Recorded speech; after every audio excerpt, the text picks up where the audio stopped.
Hello everyone, स्वागत है आप सभी का कॉम्पिटिटिव एकेडमिया में। चलिए शुरुआत करते हैं आज के करंट कैप्सूल की।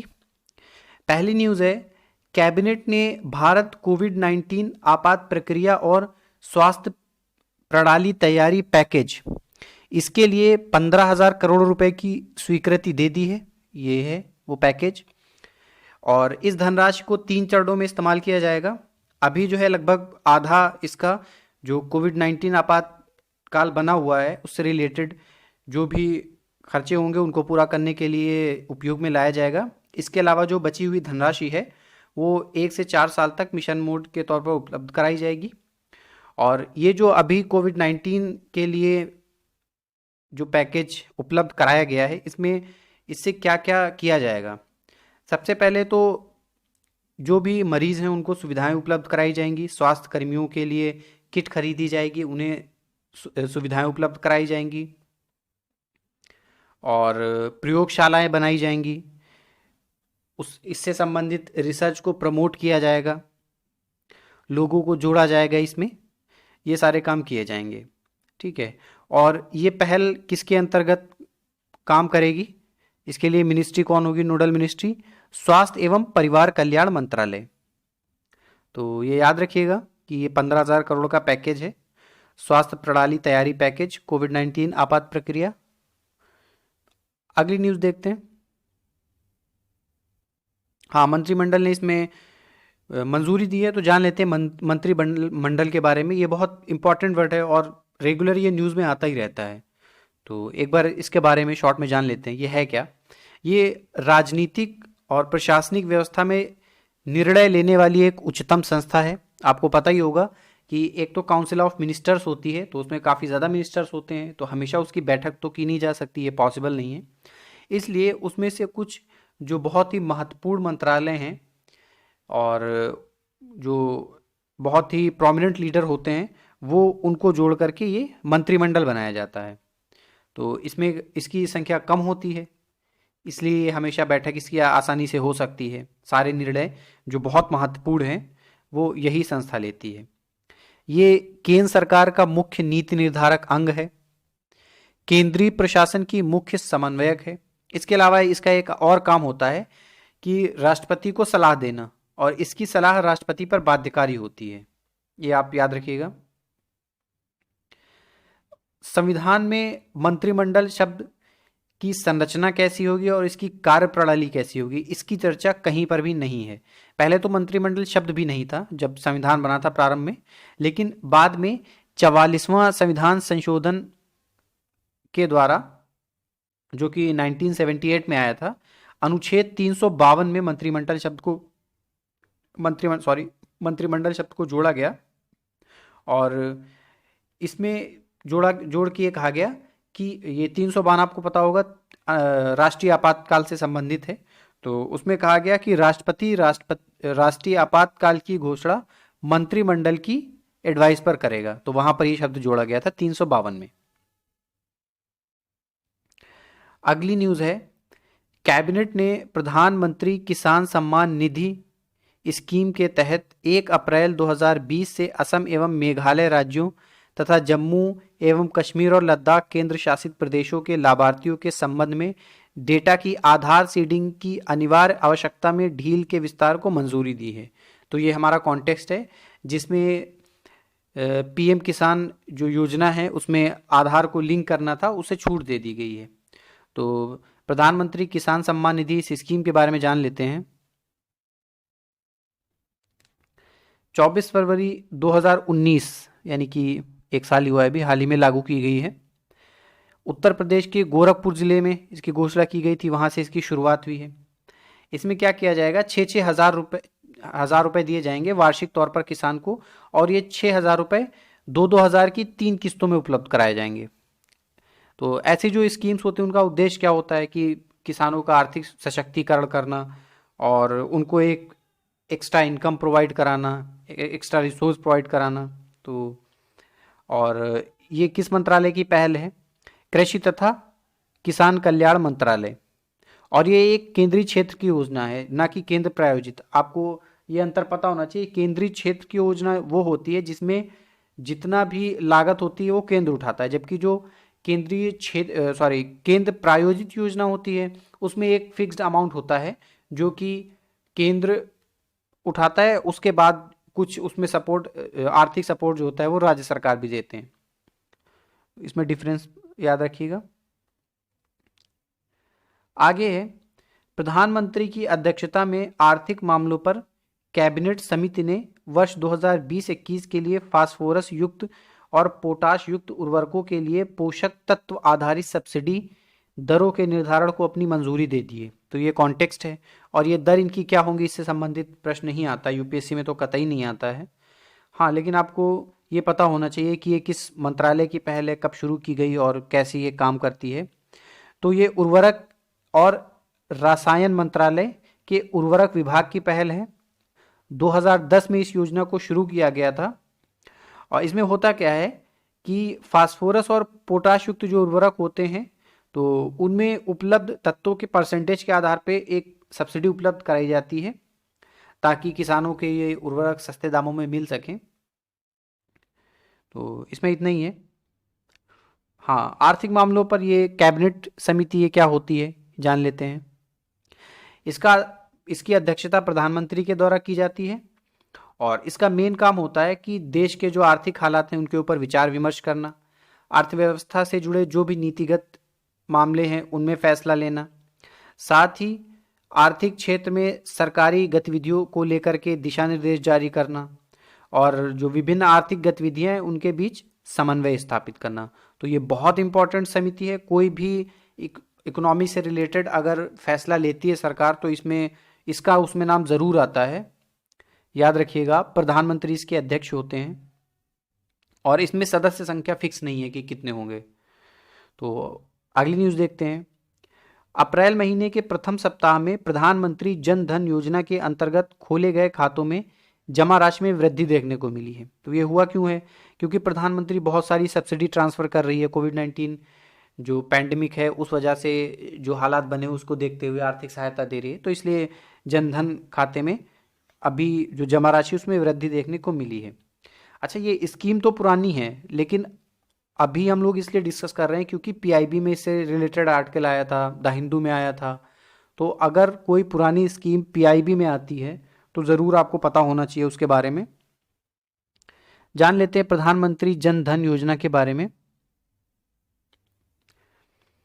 यह एक राष्ट्रीय वित्तीय समावेशन मिशन है।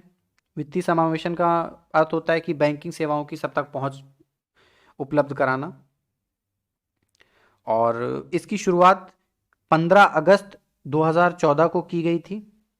वित्त मंत्रालय की ये योजना है, और इसका उद्देश्य क्या है कि जितने भी हाउस होल्ड हैं सबका कम से कम हर हाउस होल्ड का एक तो खाता होना चाहिए बैंक में।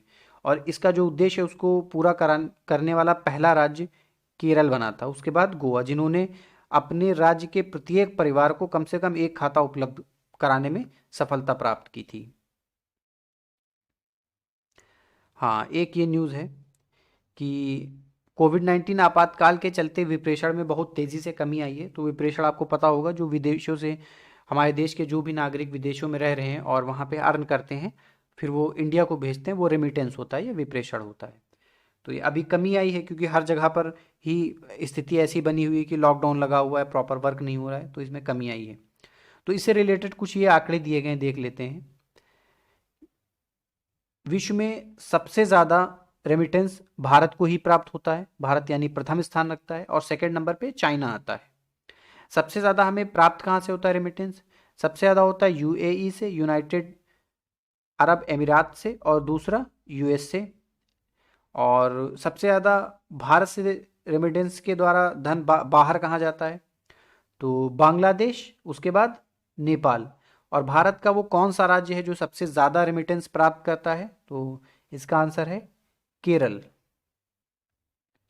इसमें विश्व बैंक ने ये रिपोर्ट प्रकाशित करके कहा था, तो विश्व बैंक के बारे में कुछ जान लेते हैं। हालांकि अभी हमने 20-25 दिन पहले विश्व बैंक के बारे में डिस्कस किया था, लेकिन एक बार फिर से रिवाइज कर लेते हैं क्योंकि बहुत ही इंपॉर्टेंट बॉडी है ये एक अंतर्राष्ट्रीय वित्तीय संस्था है जो राष्ट्रों को पुनर्निर्माण और विकास कार्यों के लिए धन उपलब्ध कराती है या वित्तीय सहायता प्रदान करती है। इसकी स्थापना ब्रेटन वुड्स समझौते के अंतर्गत 1944 में की गई थी और इसका मुख्यालय वाशिंगटन डीसी में है। विश्व बैंक समूह के अंतर्गत एक संस्था है। तो विश्व बैंक समूह में ये 5 संस्थाएं शामिल हैं। कौन कौन सी? International bank for reconstruction and development, international development association, international finance corporation, multilateral investment guarantee agency और international centre for dispute and investment settlement. तो ये जो फर्स्ट 4 बॉडीज़ हैं इसकी सदस्यता तो भारत ने ले रखी है, लेकिन जो 5वीं बॉडी है international centre for dispute and investment settlement, इसकी सदस्यता भारत ने ग्रहण नहीं की है। क्योंकि अगर फिर कोई भी बॉडी में कोई भी अगर संस्था है और उससे कुछ डिस्प्यूट उत्पन्न हो जाता है इंडिया में, या कोई भारत कोई फैसला देता है, तो सीधे वो इंडिया में सुप्रीम कोर्ट में ना जा करके या किसी और अथॉरिटी के पास ना जा करके सीधे वो इस संस्था में जा करके अपील करेगा, तो इसके निर्णय फिर बाध्यकारी हो जाएंगे, इसलिए नहीं लिए भारत ने सदस्यता। और विश्व बैंक कहते किसको हैं? ये जो पहली वाली 2 संस्थाएं हैं, 1 और 2, international bank for reconstruction and development और इंटरनेशनल डेवलपमेंट एसोसिएशन, इन दोनों को मिला करके सामान्यतः विश्व बैंक कहा जाता है। तो अगला देखते हैं। स्वास्थ्य कर्मियों के खिलाफ हो रही हिंसा को रोकने के लिए अध्यादेश लाया गया और इसके द्वारा एपिडेमिक डिजीज एक्ट 1897 यानी महामारी अधिनियम 1897 में संशोधन किया गया है। ये अभी 1 महीने पहले चर्चा में आया था, जब ये बात हो रही थी कि लॉकडाउन लगाया जाएगा, तब ये चर्चा में आया था, क्योंकि जो लॉकडाउन लगाया गया है वो इसी एक्ट के अंतर्गत लगाया गया है। तो इस अध्यादेश के द्वारा क्या संशोधन किया गया है वो जान लेते हैं। अभी आप लोग देख रहे होंगे बहुत सारे स्वास्थ्य कर्मी हैं, वो कहीं पर भी किसी की हेल्प करने जाते हैं तो उनके ऊपर आक्रमण, उनके ऊपर हिंसा होती है, उनके साथ बदतमीजी की जाती है, उनके साथ कोऑपरेट नहीं किया जाता है। तो इस चीज़ को देखते हुए इस अध्यादेश में कहा गया है कि अगर स्वास्थ्य कर्मियों के खिलाफ किसी भी प्रकार की हिंसा होती है तो उसको संज्ञेय और गैर जमानती, संज्ञेय यानी कॉग्निजेबल, इसमें ये होता है, पहले जान लेते हैं। हाँ, संज्ञेय और गैर जमानती अपराध घोषित कर दिया गया है। तो संज्ञेय अपराध वो होते हैं जिसमें अरेस्ट वारंट की आवश्यकता नहीं होती है, यानी कि हमें जो भी पुलिसकर्मी होते हैं और जिसको भी अरेस्ट करने जाते हैं तो उन्हें पहले परमिशन नहीं लेना होता है मजिस्ट्रेट से। और नॉन बेलेबल गैर जमानती, आपको पता ही कि इसमें जमानत नहीं दी जाएगी। और इसके अलावा ये संशोधन किया गया है कि ऐसे मामलों की जांच 30 दिन के अंदर पूरी की जाएगी। साथ ही इस अपराध में जो व्यक्ति दोषी पाए जाएंगे उन्हें 6 माह से लेकर के 7 साल तक की सजा हो सकती है। तो इसके बाद एपिडेमिक डिजीज एक्ट या महामारी अधिनियम 1897 जान लेते हैं, ये क्या है। ये ब्रिटिश सरकार के द्वारा प्लेग महामारी से निपटने के लिए लाया गया था। उस टाइम पर प्लेग महामारी थी। इस एक्ट के द्वारा जो भी संक्रमित व्यक्ति थे उनको आइसोलेशन कैंप में रखा जाता था और जनता पर कई तरीके के प्रतिबंध लगाए गए थे। जैसे कि अभी हो रहा है कि हम लोगों के ये अच्छे के लिए है कि आप बाहर नहीं निकलेंगे ताकि संक्रमण और ना बढ़ पाए। तो इसलिए, और इसकी धारा 2 के अंतर्गत ये, 1 मिनट, इसमें जो धारा 2 है इसके अंतर्गत ये लॉकडाउन लगाया गया है। इसी में कहा गया है, ये सारे प्रावधान किए गए, बहुत ये लंबा पूरा सेंटेंस है, तो आप लोग पॉज करके पढ़ लीजिएगा। तो हाँ, अध्यादेश के बारे में जान लेते हैं। राष्ट्रपति की अध्यादेश की पावर अनुच्छेद 123 में दी गई है, जबकि राज्यपाल के लिए 213 में। अध्यादेश केंद्रीय मंत्रिमंडल की सिफारिश पर राष्ट्रपति के द्वारा जारी किया जाता है और राज्य की स्थिति में जो राज्य की विधानमंडल होगी, राज्य की जो मंत्रिमंडल होगी उसकी सिफारिश के ऊपर राज्यपाल जारी करेगा। यह जारी कब किया जाता है? जब संसद का एक अथवा दोनों सदन सत्र में ना हो और त्वरित कार्रवाई की आवश्यकता हो। यह सरकार को त्वरित कार्रवाई करने में सक्षम बनाता है और इसकी जो समय सीमा है वो कब तक रहेगी, कब तक ये कानून के रूप में लागू रहेगा या बना रहेगा। संसद की जो बैठक होगी उसके 6 सप्ताह के भीतर इसे संसद के द्वारा अनुमोदित होना अनिवार्य है, अन्यथा यह समाप्त हो जाएगा।